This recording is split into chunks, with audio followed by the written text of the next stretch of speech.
Friends, thank you for being here today.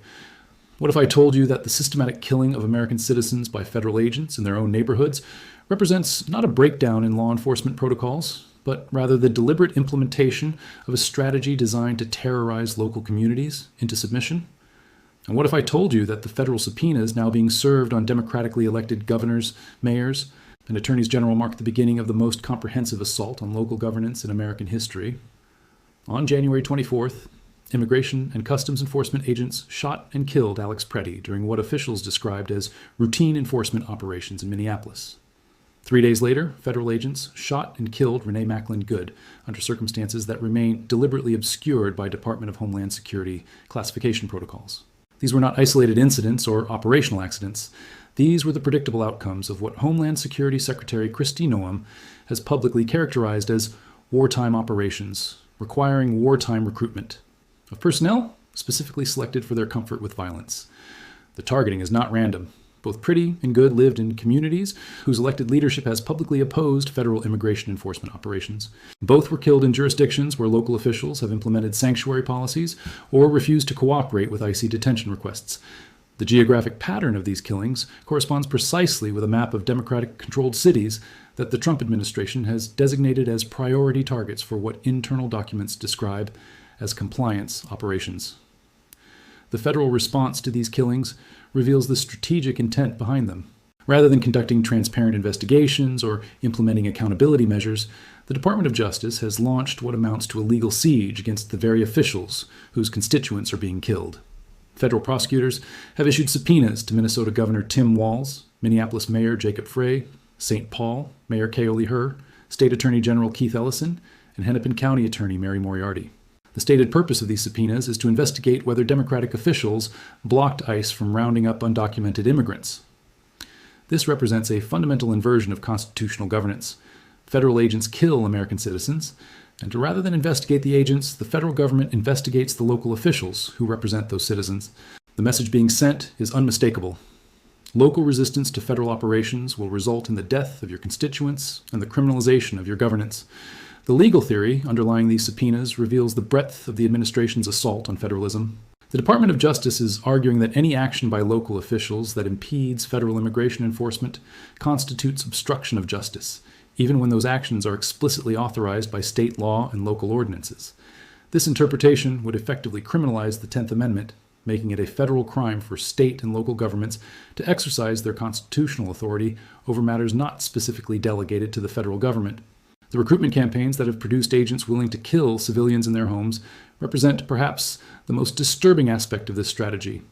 Internal ICE documents obtained through congressional oversight reveal that the agency has specifically sought personnel from military combat units, private military contractors, and what recruitment materials describe as firearms enthusiasts.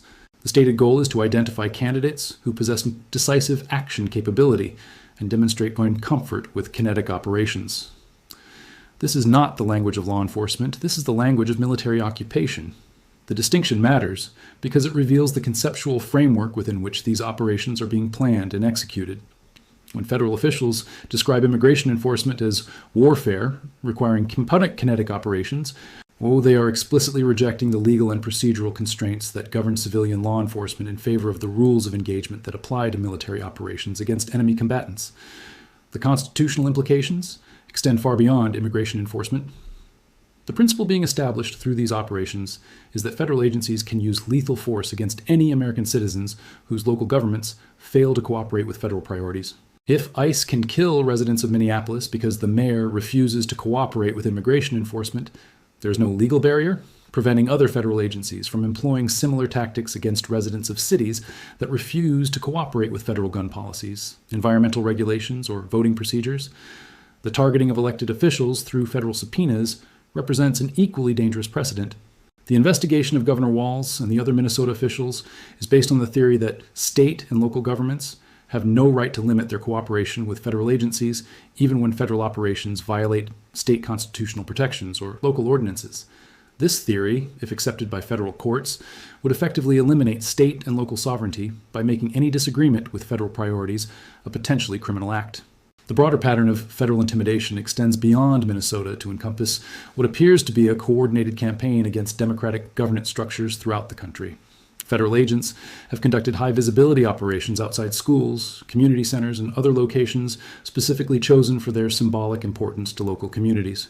The timing and location of these operations suggest careful coordination with political objectives rather than operational necessities.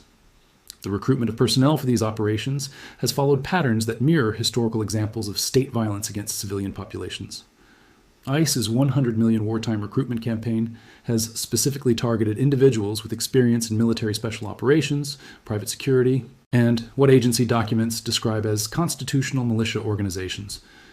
The psychological profiles being sought emphasize mission commitment over procedural compliance, indicating a deliberate preference for agents willing to prioritize orders over legal constraints. The training protocols developed for these operations have been classified at levels typically reserved for military counterinsurgency programs. Congressional investigators who have attempted to review these materials have been informed that they involve sensitive operational methodologies that cannot be disclosed even to elected representatives with appropriate security clearances. This classification scheme effectively places federal law enforcement operations beyond democratic oversight, creating what amounts to a secret police force operating with military authorities but without military accountability structures. The legal justifications being offered for these operations rely on expansive interpretations of federal authority that would have been considered constitutionally unthinkable prior to the current administration. Department of Justice legal opinions argue that federal agencies possess inherent constitutional authority to employ whatever force is necessary to ensure compliance with federal law, regardless of state and local legal protections. This interpretation would effectively nullify the constitutional limitations on federal power that have defined American governance since the founding.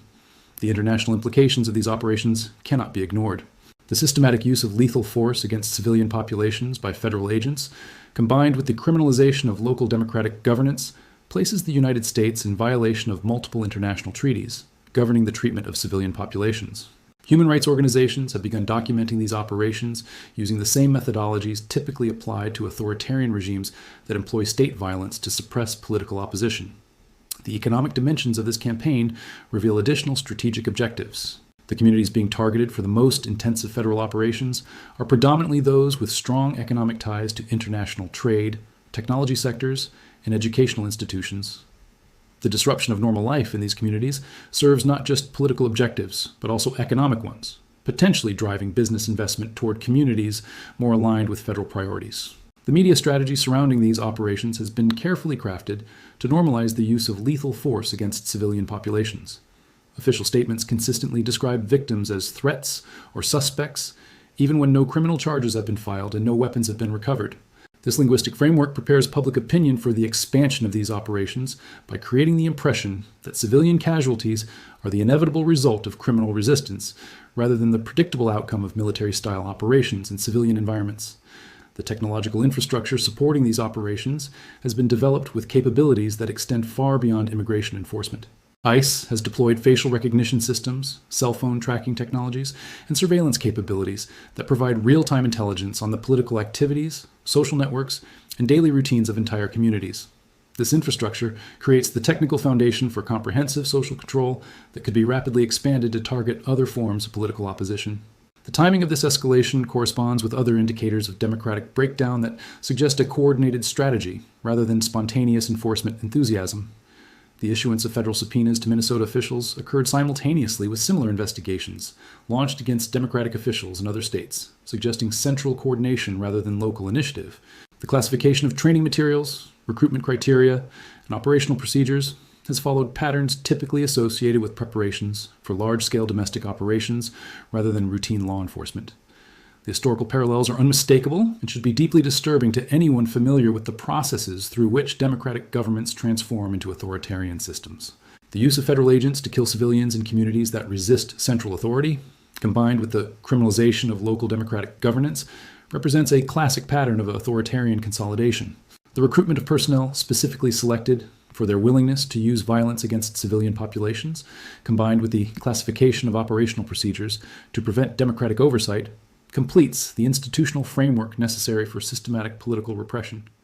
The ultimate objective of these operations appears to be the elimination of local democratic autonomy through the application of federal violence and legal intimidation.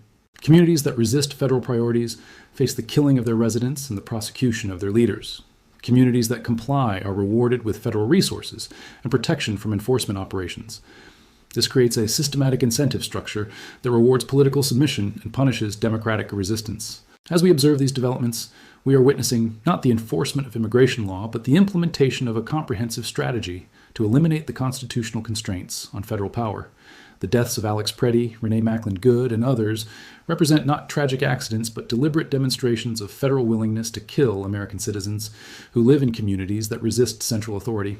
The investigations of Democratic officials represent not legitimate oversight, but the criminalization of constitutional governance.